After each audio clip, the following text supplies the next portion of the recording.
Good morning. I would personally like to welcome you to our 2020 Veterans Day ceremony. On Veterans Day, we remember our men and women who served. We honor them now for what they did then.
Please stand for the pledge.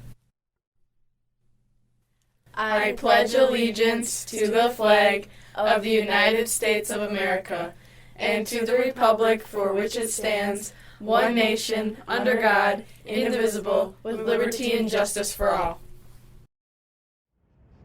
The reason I am thankful for my veterans is because they keep us safe. They are very selfless and are the reason America is a democracy and we can have religious freedom. And many of my family members are and have been in the military.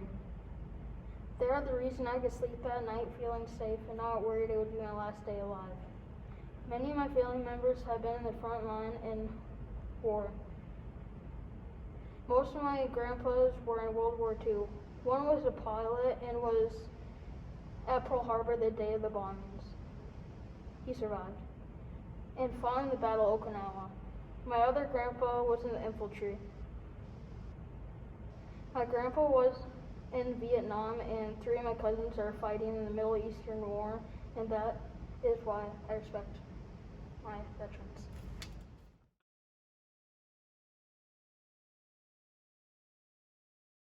Good morning, boys and girls and staff up at the Black River Falls Senior High School. My name is Ken Schoolcraft, Americanism Chairman for Miles Hagen Post 200. And on this Veterans Day, I'd first like to thank the schools, the high school students and the teachers, and still having their Veterans Day program in this trying time of COVID-19. So many things have been canceled. But you know, you can't cancel Veterans Day. It'll always be here. We just got to do it a little different. So that's what we're going to do today.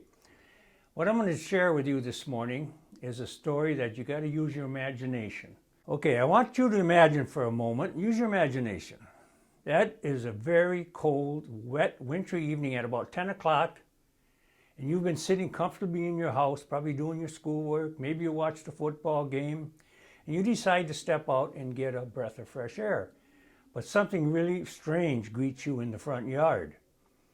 There's a great hole right in the middle of your yard, and the dirt has been thrown up all around it, and outlined in that hole is a hunched over figure.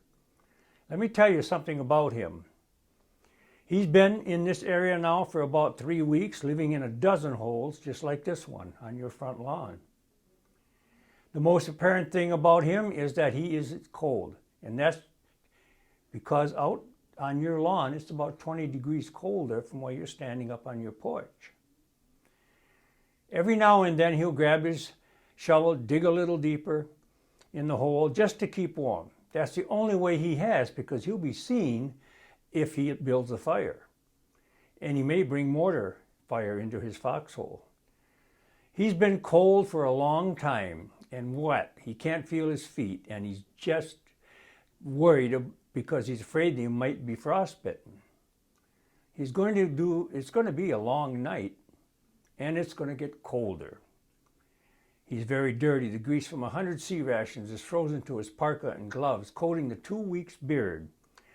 which covers his face. Soot from the small fire he dares to make during the day is all over his pants and boots. He's pretty hungry too. They didn't get his rations up to him until after dark, and he couldn't build a fire to thaw them out. He'll have to wait until morning. A cup of hot coffee sure would taste good. He looks old with that beard and sort of hunched over posture, but he's only about 19, though not like any 19-year-old you've ever seen. You may be wondering what he's thinking about as he sits during those long solitary hours. Well, it's not much, just how cold it is, and again how nice that coffee would be. Maybe every now and then he thinks of home, but that's a long way off. And the cold, his feet, and his hunger are much more immediate. You notice that he's cut a hole through your hedge, and his rifle is sitting on the pile of dirt, pointing in readiness through the opening. That's another thing he's thinking. When are they coming again? He gets a little scared out there all alone. He'd like to go over and talk to his buddy in a similar hole about 2 houses up, but it's not a good idea to go crawling around at night. He wishes they weren't so far apart, but it seems they always have a big sector to cover, with never enough men to cover it because it doesn't help being so far apart. What would you like to do for this man? Ask him to be into your house? To get him a cup of coffee? Would you like to loan him your razor and let him take a hot shower? Give him a bed to sleep in instead of the dirt and cold of his foxhole? Sure you would. You wouldn't think twice about it, but I'm afraid you can't.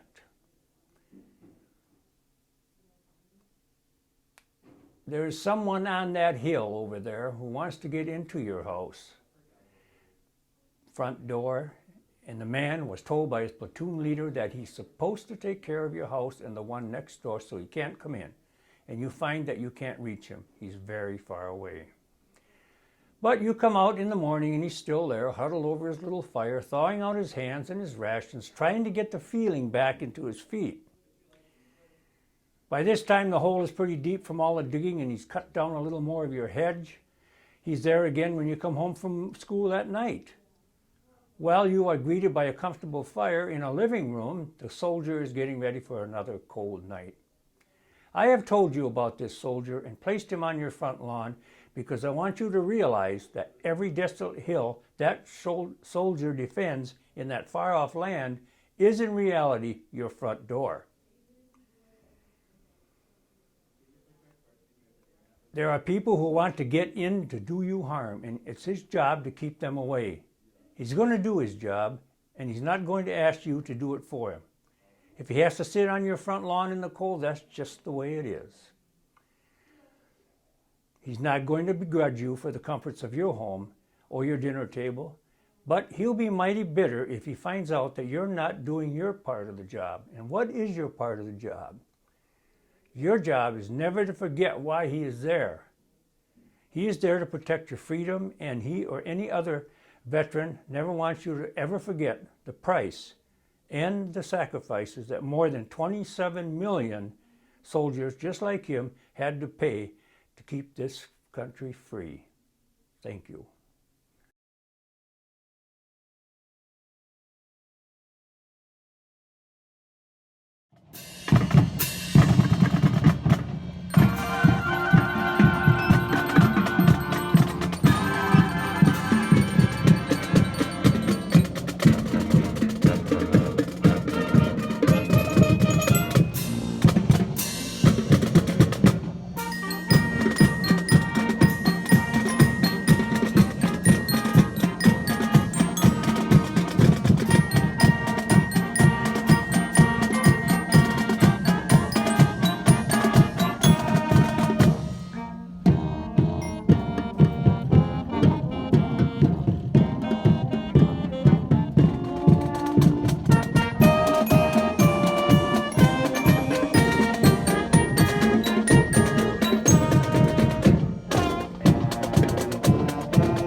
Hello, Tigers and members of the public who are watching online. I'd like to extend a couple of thank yous today to various folks. Mr. Schoolcraft, thank you for coming in today and giving us this presentation and keynote speech. And also I'd like to recognize him for his efforts that he does annually. He comes to our school to help line up keynote speakers every year, and especially in the COVID experience, it's been difficult, and he's taken the lead on that for us, and we thank you for that. I'd also like to say thank you to Randy Bierke for playing taps, which will be coming later, and participating in our online program. Now, students and members of the public, I do have another couple of requests for you. First of all, Veterans Day is about showing appreciation. Take this time to find a family member or a friend of the family, somebody that you know that's served in the armed forces. Take that time to contact them, say thank you. For me, it's going to be my brother Terry. He lives in South Carolina. I'm going to call him later today and just thank him for his service during Vietnam.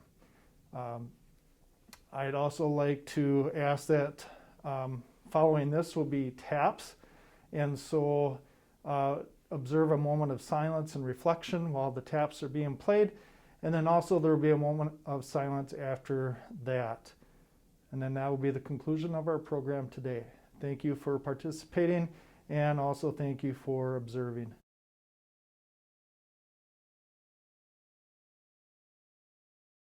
At the conclusion of every Veterans Day program, we take the time to honor all those veterans that are no longer with us, ones that lost their lives in war, or came back and have passed since coming back home. We do that with a ceremony called TAPS. It's a final thing we can do for a veteran. I'd like to ask all you students to stand and face the flag in your room. Put your hand over your heart as Mr. Randy Bierke plays TAPS.